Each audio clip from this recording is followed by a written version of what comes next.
Welcome to the Brave and the Broken podcast by Rise Up and Fight Ministries. We're a 501c3 nonprofit that is committed to the mental health and wellness of first responders in order to prevent suicides among first responders. Year after year, responder suicides outpace line of duty deaths, and this is a huge problem. And what we do here at Rise Up and Fight Ministries is we educate, we train, and we teach matters of PTSD, addiction, divorce, all the ugly stuff in the fire service that no one really wants to talk about, the stuff that gets swept under the rug. We go into fire departments and we do pro bono trainings. We bring in experts that come in and do trainings. We do a lot of speaking, obviously now podcasting, any way that we can get this information out to firemen, EMTs, and dispatchers. And that's what we're doing, and that's why we're here. But we can't do this without your help. So if you could, please go to our website, www.riseupfight.org, and click the donation link and make a tax-deductible donation. We can't do it without your help. We can't continue to work in agencies for free, and we can't continue to talk to firemen one-on-one and help them with their struggles and their issues without your help. Today we're sitting here with Frank Aiello. Hello. He's a good friend of mine. I love him. He's my brother. It was crazy how we met. It was a late morning, early afternoon, and I walked into the agency where he works, and there were a bunch of guys finishing up training in the training room. And I had a dozen donuts, and I came in and I gave them my Rise Up and Fight spiel, you know, my pitch that I say when I go into fire departments. And I remember one guy stands up as soon as I start talking about my faith, right? One guy stands up and he leaves. But then another guy stands up as soon as I was talking about my faith and starts talking about his faith. And that guy was Frank. And I remember he said to me, he goes, you know, just when I was a kid, I used to suck my thumb, and that's an early sign of codependency. And immediately I thought, this dude knows way too much about this. I said, he's my dude. Like, I go, this is my guy. And we started talking, and the conversation continued outside for another hour or two. And like you've said in the past, Frank, you know, when you know, there's people you meet in life, and then there's people you meet in life for a reason. And you're definitely one of the people that I've met in my life for a reason, right? Well, I am honored by that, and likewise, you are one of those people. Thanks. My side of that story is that I was at Mass the previous Sunday, and it was Pentecost. It's when the Holy Spirit comes to the apostles after the resurrection. And we were, you know, the homily was about the gifts of the Holy Spirit. And I prayed, Holy Spirit, show me my gifts. And it was just a day or two or three later that you come walking in. And when I stood up, it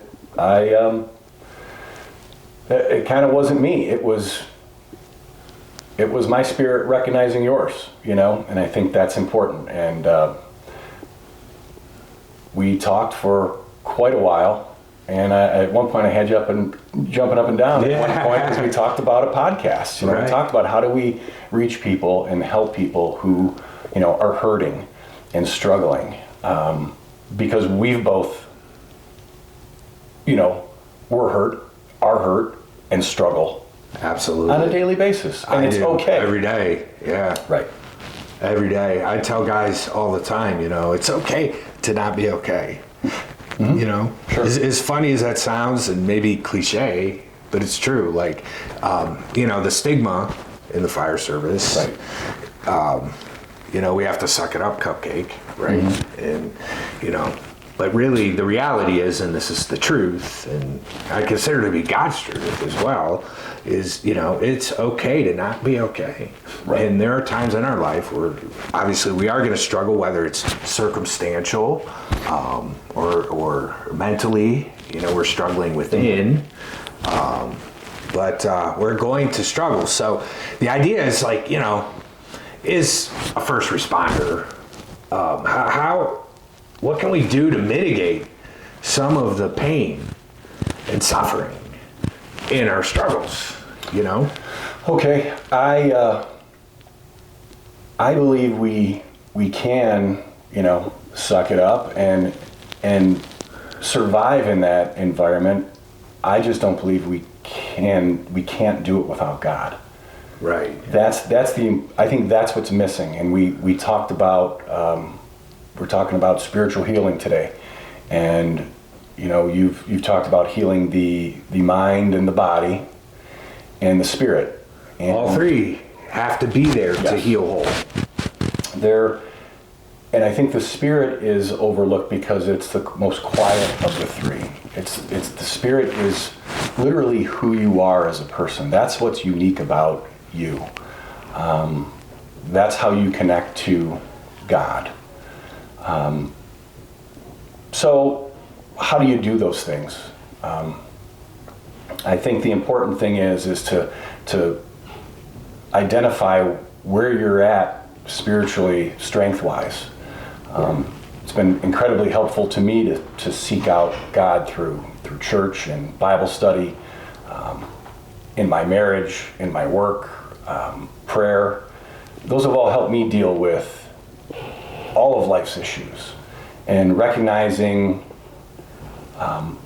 the condition of my spirit at a certain time. And it varies day to day. Some days you feel really strong and you're feeling good, and some days not so good. And that's where prayer and trust and faith come in. It's crazy. You're talking about the spirit, and it's who we are, like our soul, right? Yes. And everyone's soul is different. And I had heard you one time use an example of identical twins, right? They look the same. They have the same DNA code, right? But they're different people, right? So that's our spirit. And I read this study once, and this is crazy. This blew my mind. Mm-hmm. They studied the weight of a corpse, right? A body as it was dying, right? Okay. And as soon as the body arrested, ceased, there was no brain waves, no nothing, mm-hmm. right? Okay. Completely asystole, dead. All right. That body weighed, and it was marginal. It was tiny, but like 0.003 ounces mm-hmm. less. Interesting. So then they started doing this with more cadavers, obviously, and they found that it was consistently the same measurement of, and I don't know, I'm just, right. 0.0003 mm-hmm. ounces. Correct. Right? So it was there consistent. Was a difference. Yeah. So when the body dies, mm-hmm. it consistently loses this marginal amount of weight in ounces. Mm-hmm. And obviously the hypothesis is, right, that the soul leaves the body, yeah. and that's why the body lightens, and it's insane because, and you being Catholic, mm-hmm. I gotta wonder if you know about this, the incorruptible saints. Have you ever heard of that? No. You should look into this. This is cool. Mm-hmm. So the saints over the last 2,000 mm-hmm. years of the church, right? Their bodies were put in tombs. These bodies did not decompose for over 300 years. Yeah, I'm familiar with that. Yeah. That's mind-blowing to me. I thought you were actually talking about the study about twins where they had two twins that were separated at birth. And one twin went on to have two completely different lives, even though they were the same, DNA, and the difference being their spirit. Yeah. So I thought that's what you were going to talk about. Oh, right on. Yeah. Right on. Mm-hmm. But yeah, and that's important. When we get into healing our PTSD and on-the-job trauma and off-the-job trauma, even, right? There's a lot of other things that kind of play into that perfect storm of healing, right? Usually if you're suffering from PTSD, I would almost bet my condo that you're suffering from an addiction of some sort. Now, whether that addiction is drugs, alcohol, or video games or porn, right? There's a good chance there's an addiction there. Okay. Just based on, it's all connected. Trauma, codependency, addiction, right? It's all together. So if you're in a program, obviously, right, they're going to talk about being accountable to a higher power, like in AA. On the mental side of things, obviously there's the treatments, that are available, EMDR therapy, neurofeedback, cognitive behavioral therapy, those are all tools to help heal our mind.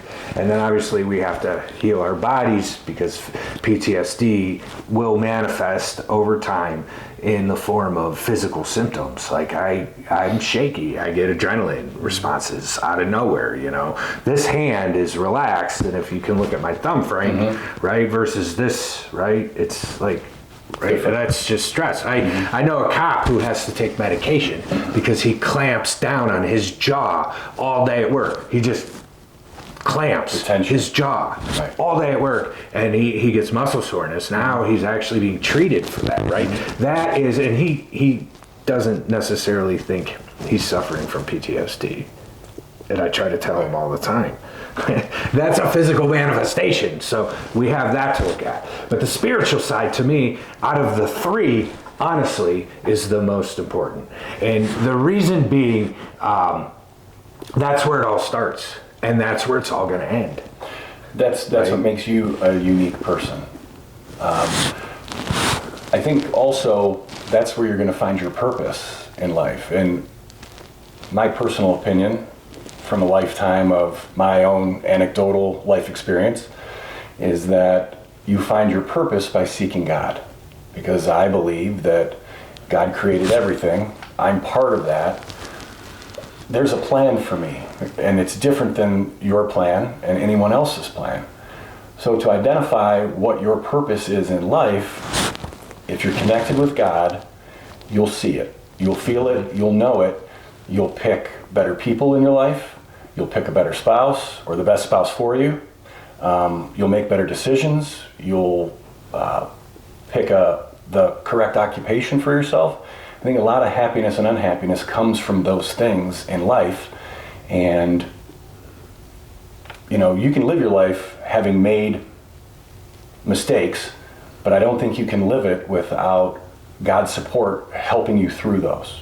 Because not every mistake is, you can't undo everything. You can't unring a bell. So connecting with God is, I think, the best way to find your purpose and to get through your daily life. And you can only take life one day at a time.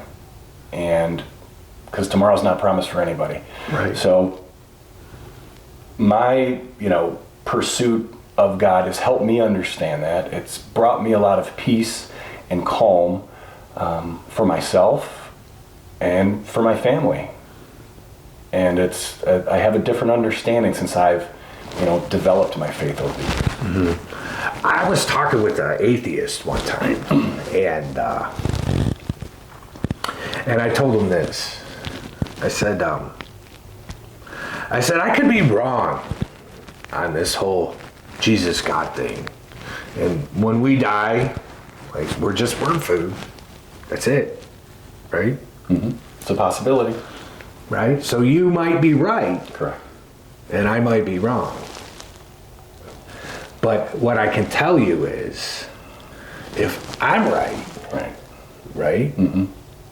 then I'm good. And I don't want to risk being wrong. And I don't want to risk eternal damnation, right? Right. And I tell them this, and if I am wrong, and all this is BS, and religion is the opium of the masses, mm-hmm. right? Like Karl Marx said, right? There's one thing that I have that you, Mr. Atheist, don't, and that's peace. And the opportunity for salvation. Right. And that's my biggest fear. Yeah. And we've talked about it before. Yeah. A lot of people, have fears. And I've been able to mitigate a lot of my fears, especially death, because you know where you're going. I know where I'm going. And my only fear now is if I'm in or not. My biggest fear is on my last day, Christ is going to judge you. Either I know you or I never knew you. Depart from me. And that is part of a good, healthy Christian lifestyle. You should have a healthy fear of the Lord. Well, the fear of God is wisdom and understanding. Correct. Yeah, And there has to be, just like a child has to be, like as a parent, right? Mm-hmm. Your kids have to be a little afraid of you, Frank. Sure. Otherwise, you're not going to be effective. There has to be a little fear there, right? And I think, someone who maybe isn't in the faith at all, or half in, 1 foot in, 1 foot out, looks at a statement like that about fearing the Lord as, suspect. But it's, God is just, God is love. The godly framework. He's gracious. Yes. He's forgiving. It's the part of your life you definitely want to compare and contrast with his, objective, loving morality. And that's how you use his objective moral reality and to see where you're at in your day. I'll depending on how I'm feeling and what thoughts are kind of popping in my head, they're not all great. So am I sinning? Is it one of the 7 deadly sins? It's just a guide throughout your day to just kind of clean up your act, so to speak. When I got into the fire service, there was lots of, what do you call it? Hazing and all those things. And I think I strained some relationships, because when guys start picking at each other, right. Somebody goes too far, and and then you can label somebody as a certain way, and I think it's fun to a point, right? If it's lighthearted and easy, but it gets pretty rough, and I was actually bringing that home, and it wasn't helping my marriage either, So there's a culture there that can be, if taken too far, can be a negative in your work life and in your home life. So that's one of the things I've recognized. So I've dialed back that a little bit. Right. And I'm trying to be more of a positive character and lift people up. I teach my son that strong men hold others up and lift others up. So there's a time for joking around, I think, but it can bleed into all the time and all the time thing, especially at work, and then it can work its way into your home and maybe how you relate to your spouse. And they don't understand that way of life. They're not in that life, and might not be able to handle that. So,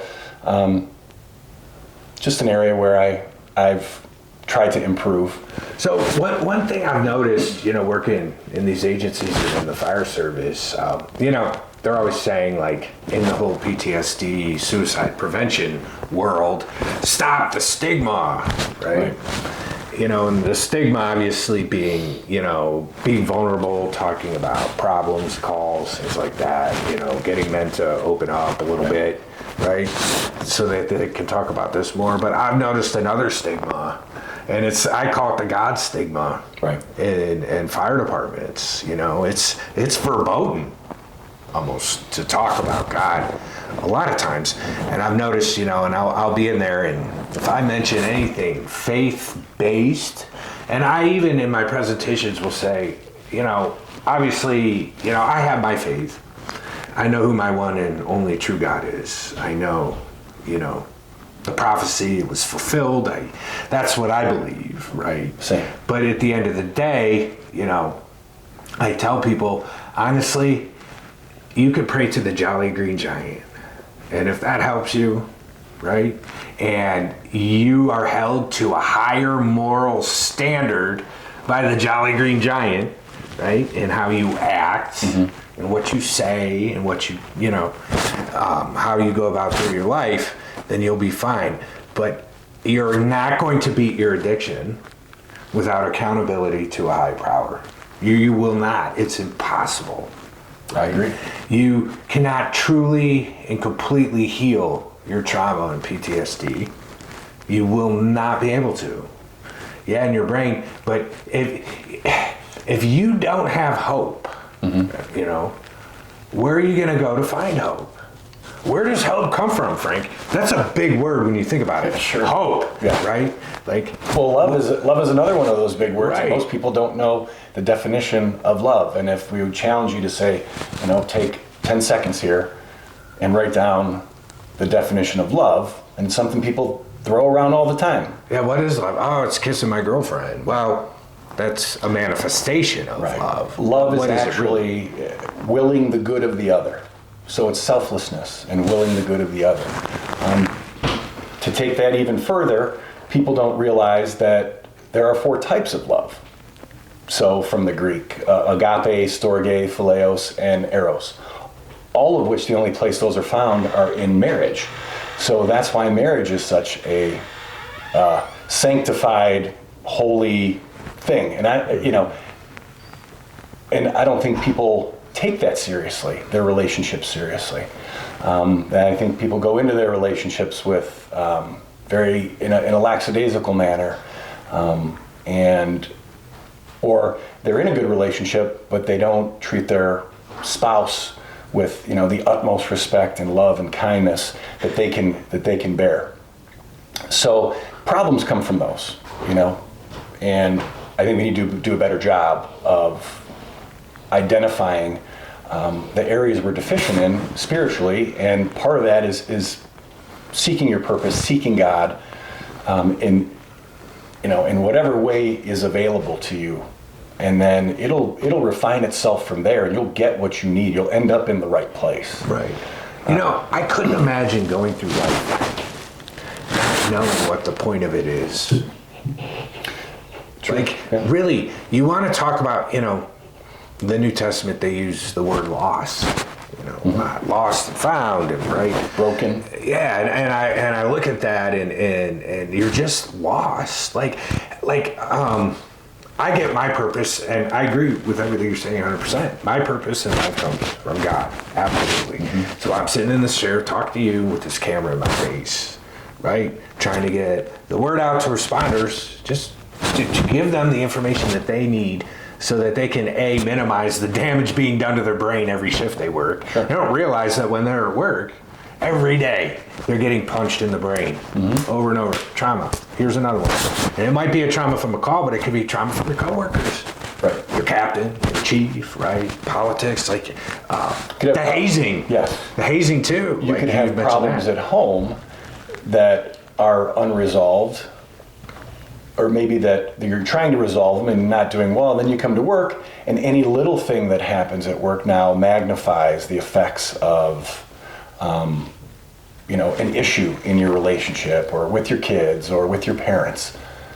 So I think firefighters, the stigma comes from, we need to be tough. Right. We're the heroes. We're the heroes. Right. And we are. We do need to be tough. Yeah, absolutely. And we are the heroes. Yeah. We are a special type of person who is willing the good of the other at our own expense. at our own expense and harm.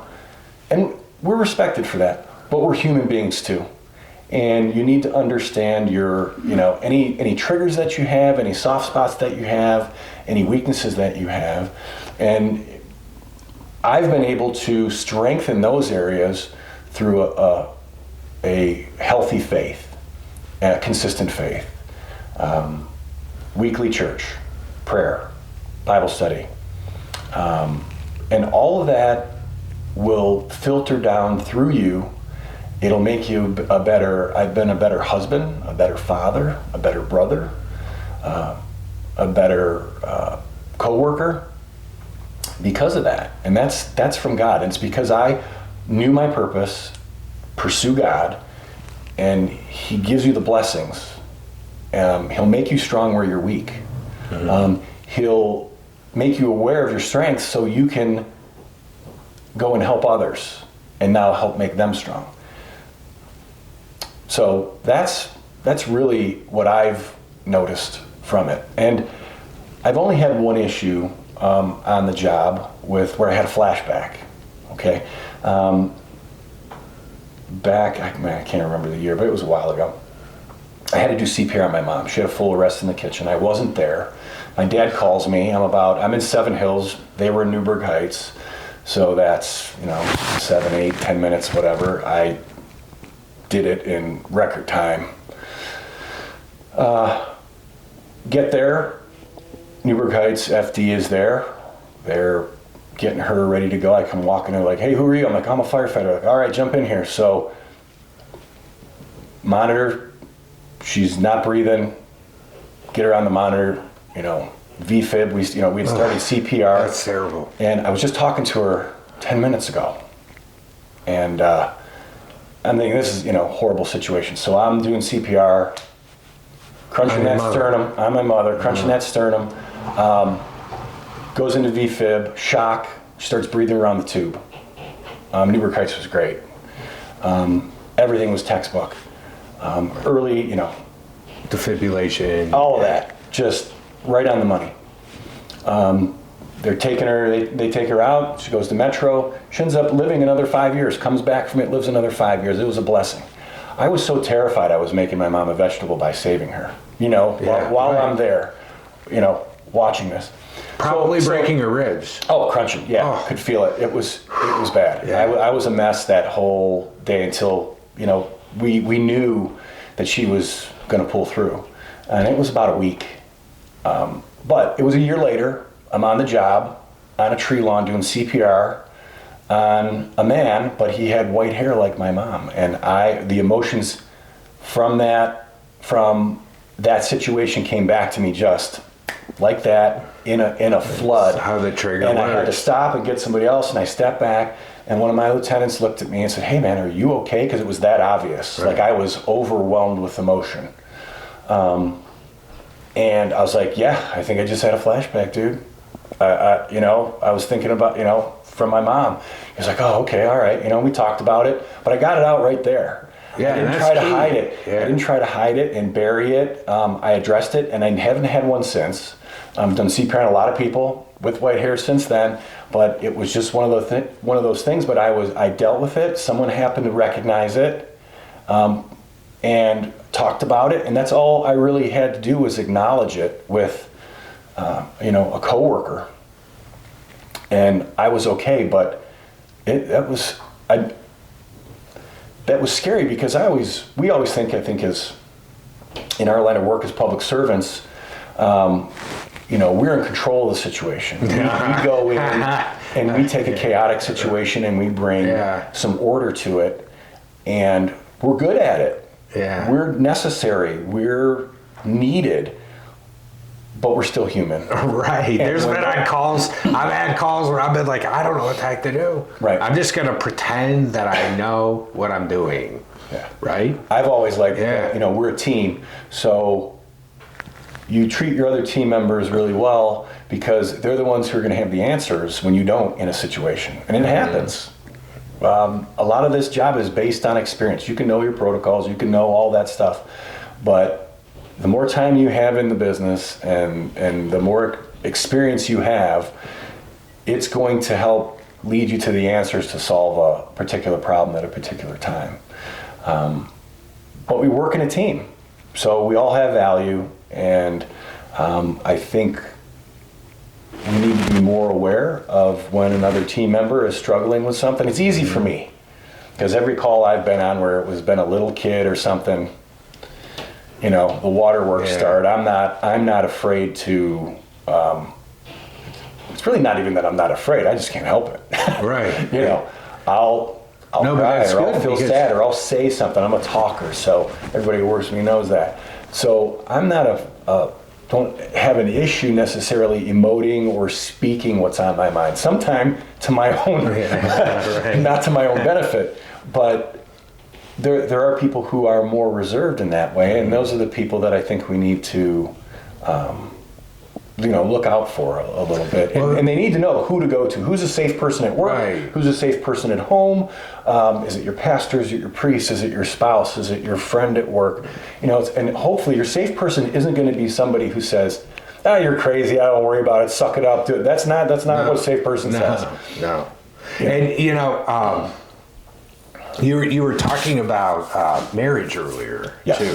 Mm-hmm. And I tell guys a lot of times, they don't want to talk about the the traumas and the stress of the job with their spouse, right? And they usually, and I understand their argument, right? Like, they're just, in their mind, they're protecting their spouse from that horrible crap that they were just in 2 hours ago. They don't want to immerse their spouse in that. I get that. But what ends up happening, right? And this is the problem with that approach. Your spouse feels like a wall. Goes up. Yeah. Immediately. The wall goes up. Right? There's no talking about that. She could tell you're troubled, or he, whatever. But you're not talking, right? You've just thrown a wall up now, right? And I tell guys too, when I talk to spouses of first responders, their number one complaint is he won't talk about anything. This is what I hear from the spouse. Right? And then, of course, the responder will say, well, I don't want to expose her to that. I had this crappy call 2 days ago, and you really want to hear about this shit, right? And I get that. But at the same time, and I tell the responders, what you have to understand is that your spouse wants to know. She thinks it's cool that you're a responder. She wants to be part of that. She married you. I'm sure that was one of the many things that she was attracted to you about. Absolutely. Right? They want to share in that. So, it's like, guys, I can't talk to the guys on my shift. Or, there's guys in the fire department. It's a house divided. There's all this, and they don't want to emote. They don't want to talk, right? The one person you should talk, if you're lucky enough and God has blessed you enough to have a spouse, that's who you talk to. So I can say that. Been doing this about 22 years. My wife's been with me that whole time. And I would come home and be that guy. Not really say what happened, not really talk about what happened, whether it was good or bad. And it's part of it is you don't want to relive it. Because you just spent a good chunk of your life, the day before going through it. But I'd be wearing it. And she could tell. And the one thing that I came to realize is that, and men need to realize this, is that you really can't fool your wife. She knows. They are like Jedi masters when it comes to emotions and spirituality. They're way more spiritual and emotional than men are. So if you're having a spiritual or emotional crisis, they know, they'll ask, they'll be kind and let it go. When you say, oh, I'm fine, they don't want to push. It's part of their nature not to do that. But I had to learn I made myself a promise. I'm not coming home. I'm not stepping foot in my home unless I can present myself in a way, in a happy, positive mind frame when I walk in the door. I'm either going to leave it at work, or I'm going to come home in a positive mind frame and discuss it right away. Because that, how was your day? Hello. Oh, great day, but I got to tell you something happened. Oh, really? And my wife was interested, She wants to know, and we'll talk about those things. It helps to be united in our faith. That really, it kind of takes the pressure off of me, because the decisions I make in my life, because I'm a man of faith and I'm developing that way, it's some of the decisions I make, really, they're not my decisions anymore, because I made them with Christ in mind. Kind of made them on his behalf, or with his insight and with his approval. So it's a very peaceful way to live. Right, and with less burden. Totally. Right? Yeah, if you think for about sure. it. Divorce is a huge problem in the fire service. It is. A fireman is 3 times more likely to divorce than average lay person, right? And female firefighters are even more likely to divorce more than the men. And this is a huge thing, obviously. So we take divorce, and we attach PTSD to it, and an addiction of some sort. Okay. And now we have a perfect storm of a walking mess, And it was interesting. A few minutes ago, you were talking about, how if you experience a bad call or a trauma, you talk about it immediately, right? And you're like, I'll cry if I cry, it's fine, like that. I'm sad. This is very sad, right? But that is the textbook healthy way to be on a call. Yeah.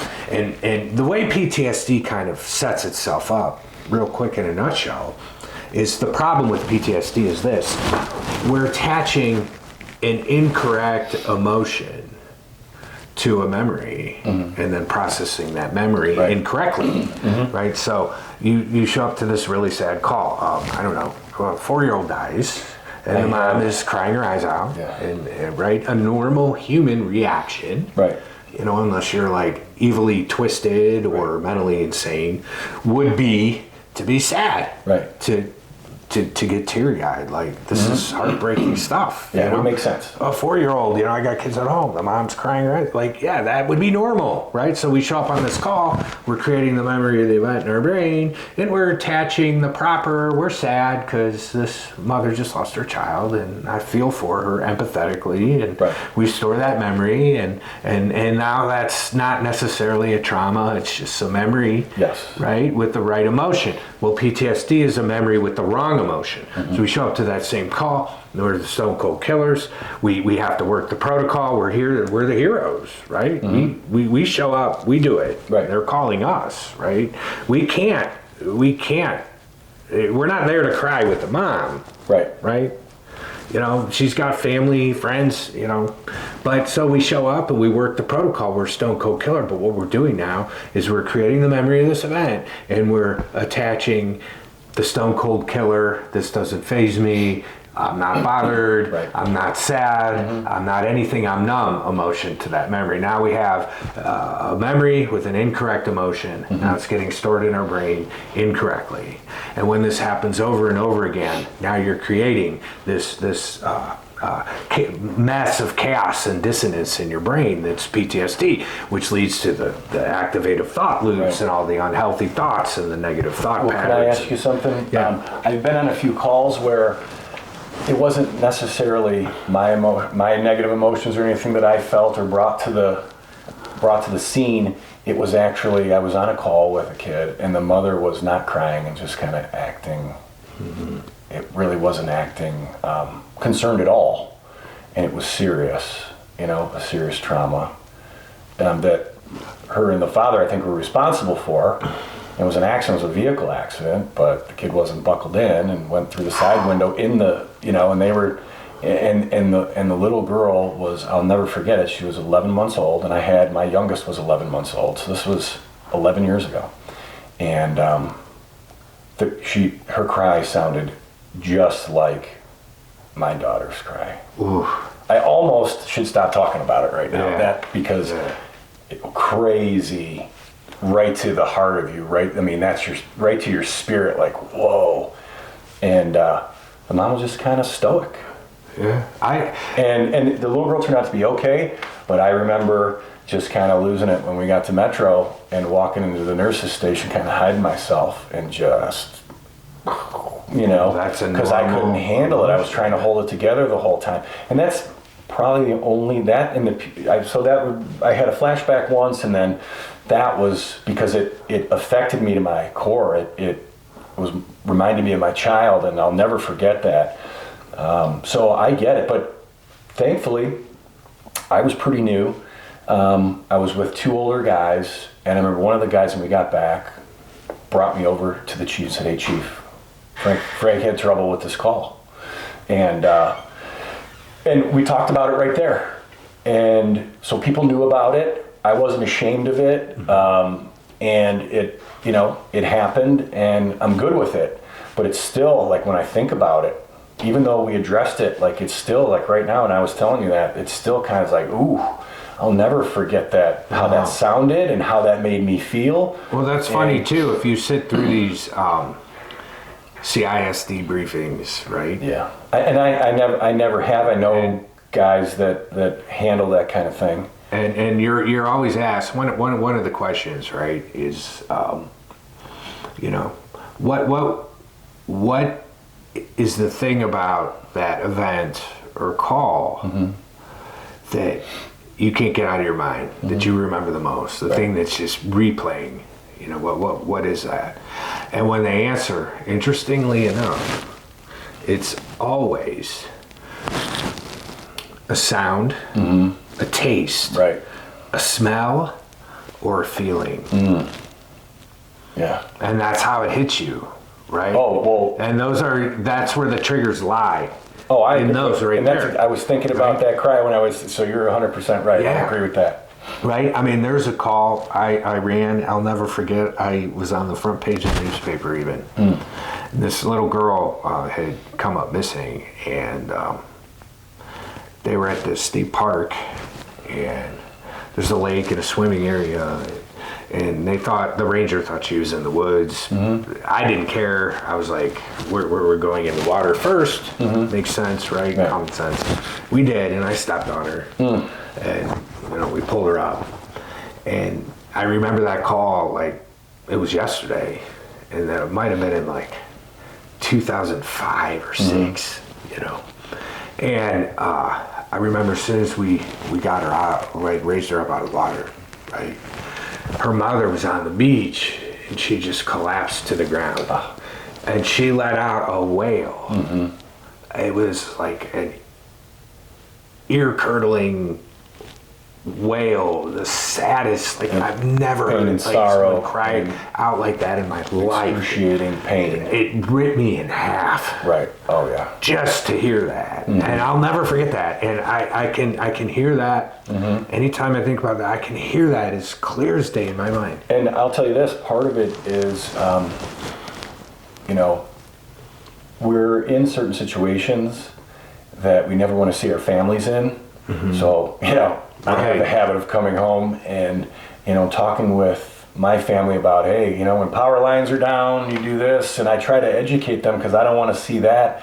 That's part of my fears for them. Like, I know all those things. Absolutely. And so I try to impose upon them that, hey, it is a dangerous world out there, but I also have to not, scar them or traumatize them, Right. because you do have to, make it age appropriate and filter it a little bit. Right. And part of trying to get all that right, trying to get your work life right, trying to get your marriage right, your role as a parent, as a child to your parents, as a brother and sister to your siblings, how you relate to all those different areas of your life is, for me, what has helped is connecting with God and finding that purpose, making my purpose seeking God and pursuing God, and then in turn God turns around and tells me what my purpose is and helps me identify the areas where I need to improve as a father or a husband. And it also helps me see where I'm doing a good job, so to keep up those activities. And, so far I can say that, I've had a pretty good balance. Life, you're going to have a lot of issues wherever it comes from, work, home, sometimes it just falls in your lap. Sometimes Right. you step on it, man, Right. and you get it. And that, trusting in my faith in Christ and His teachings and praying is the bedrock of, where I can, the rest of my life becomes stable based on that. Right. It's a good foundation. So, really, like, where would somebody go from here, Frank? Say, we're out there, we're talking, and a fireman's listening, and he's made it this far, and he's thinking, maybe I am lacking in my spiritual life. Right. What would be some things, like, how could, like, where would a fireman, what would be a good start? Like, okay, So, say we meet a guy and he's like, I'm ready. I'm ready. Right. I need I need some sort of faith or spirituality in my life, because, you know, at the end of the day, humans, we're just spiritual people. It's in our DNA. So I would say the first step is, because the spirit, we touched on this earlier, is the most quiet part of the three parts of you, your mind, body, and spirit. I think prayer is important. Get quiet, find a quiet place, and just ask God to help you deal with some of the feelings and some of the thoughts that you're having in your head. Not all the thoughts that go through your head are positive. You know, they could be sinful. And get your thoughts in order. What dominates your thoughts during the day? Is it porn? Is it sexuality? Do you have an issue with that? You know, is it? Are you always worried about dying? Are you are you worried about losing your family? Is it death or divorce, or you're fearful of something? You know, you have to get quiet and pray and kind of identify what it is that is, and you pray to God to say, show me these things. Show me, truthfully, what are the things that are tormenting me that you're thinking about on a daily basis? And then you have a basis. And then I would say you would want to either discuss that with a spouse. And those are hard subjects to broach, right. You know, especially if the spouse is involved. If you have a fear about them, about something they're doing, or your kids. So you would talk with them about it. And then I would also say because I'm a Christian, obviously, I would, pursue, a church, a priest, a pastor. 100%, yeah. Start where you're comfortable, and make it a regular habit. 1 hour in a day in 24 hours is 4% of the day. 1 hour in a week out of 168 hours is like a fraction of 4%. Yeah. Like, it's nothing. Why people can't bring themselves and make all the excuses, and I've done it. I'm right, the Church of St. Mattress in the Springs. Right. So why people can't do that has been so important in my, religious and faith formation. It helps me lead my family. I think it sets a good example. So that's important. So I would say prayer, identify your weaknesses, speak about those weaknesses to a spouse or, a counselor, a friend, someone who's safe, you can trust, a pastor or a priest, and then pursue God. God asks for, an hour a week, do that. I'm doing more than that now. I've developed where I'm seeking that out because it's so helpful to me. Mm-hmm. So it's a process. I didn't always do that, right. But it's a process. And then, let me see, what do we have here? What was the last one? Well, we got obedience. Right. Well, and that I think that helps with the obedience, is when you become obedient to God, that's going to help you organize your thoughts. Right. And what is the saying? Your thoughts become your reality. Your thoughts become your words. Oh, words become actions. Your words become actions, and your actions become your character. So it's going back to those thoughts. A lot of things happen subconsciously, and that's, I think, it goes back to where addictions are, the cover-up for any negative thoughts, or right. Instead of actually trying to heal, it's self-medication. And it's a Band-Aid compared to a cure. So I think seeking out your faith, you're going to heal, especially the spirit, because that's what's connected to God. God is a spirit. Mm-hmm. You were made in His image. We have a spiritual component. It's the most quiet. It's the one that we're least aware of. And it's probably the most difficult one to address because it's tied to your emotions. Mm-hmm. If you have a broken spirit, you're going to be angry and jealous and negative. But when you heal your spirit through Christ, now you can control that.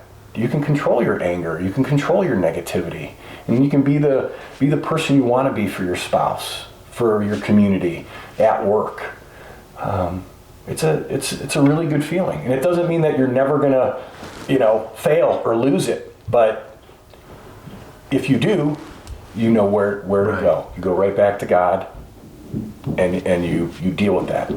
So it's been truly, it's changed my life so much, and my family's life too. So. Well, Frank, I appreciate you sharing your story about your spirituality and your faith. You know, that's deeply personal to a lot of people. Yes. I have no problem sharing my faith. Same. You know, and I can tell you I wouldn't be alive if I didn't have my faith. Honest to God. I would have had no hope, and I probably would have taken my own life.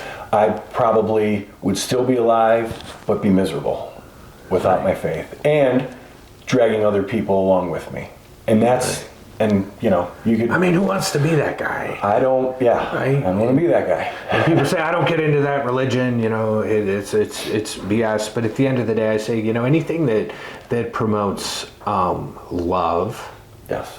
right, and forgiveness, and you know, hope, and peace, and joy, all the fruits of the Spirit. Those are all good things. What's wrong with that? Right, why don't you like? wanna I don't see that? understand. Like, Right. I want more of that stuff in my life. People look at, I mean, especially Christianity, even religion, as like a weakness, or they're being controlled. And Yeah, or it's, I will it's, tell it's you, like binding and their and if you look around in our culture today, and you need to protect your family from the culture, you need to speak about those things. You know, you need to, you know, put yourself between the negatives in culture and your family, and speak about those, so your family has a heads up about those things, because the culture will destroy us. But one of the first things I learned, and whenever I, you know, 20 years ago when I started pursuing my faith again and pursuing God, was that the sign over hell is my will be done, and the sign over heaven, the gates of heaven, is thy will be done. And I noticed that in culture, everybody wants to do it their way, how I feel. I'm going to do what I feel is best for me, and when the time is right for me, and that's not a good way to live. It's a very short-term philosophy to find happiness. Right. The long-term strategy is to do the, you know, do the difficult thing. It's hard to love. You know, it's hard to forgive. It's hard to find joy. You know, joy and happiness only comes after usually a undetermined amount of struggle. You can be happy with what you created, did, stopped, whatever, but it's fleeting.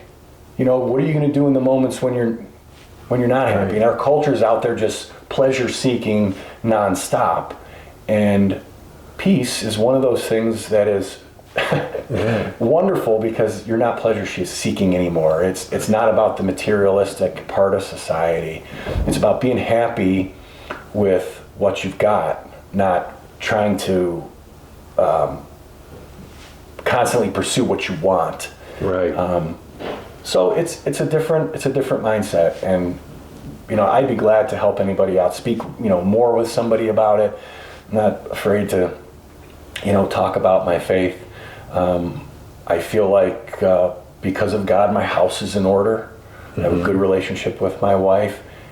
When I go wrong, I can admit it. When she goes wrong, she can admit it. Our kids follow our leadership because they trust us, because we're not doing anything that we're not living. You know, we're not hypocrites. We're trying to be truthful and honest with them about the world and about what they need to do. And it's hard being a father. Father's job is to take the people he loves the most and push them out, raise them up and push them out, so that they can be productive members of society. And I want them to be happy and healthy, mind, body, and spirit. So I lead them to church. That's a huge component. We talked about in the past a two-legged stool. Right. It's useless. Yeah. And this, so, yeah. first responders, public servants, we need to take care of our mind, our body, and our spirit. 100%. Because you are a tool too, just like your saw, just like the rig, just like the nozzle. Right. We have to take care of those. So it's stand to reason that we should take care of ourselves, which is why we're here at Rise Up and Fight Ministries. We offer coping strategies. We teach techniques that guys can use. We're trying to pass along everything we know to first responders. And again, but we can't do that without your help. We need your financial support. We go into these agencies and we work for free. We talk with firemen, all pro bono. We don't charge anyone a dime. But obviously to exist, we need financial support. So if you would, please go to www.riseupfight.org and click the donation link. And any donation would be much appreciated. I say this a lot. I don't care if it's $1. Just send us $1. Mm-hmm. Anything would help. Responders are here to help people, and these guys are out there risking it all to help. And who's helping them? Right. Who's helping them? So, but Frank, it's always a pleasure. I always learn so much from you, my friend. And thank you for having me in your home. And I really appreciate your time. Thank you. You're doing a great service for public service. And you as well, brother. You as well. I feel the same way about you.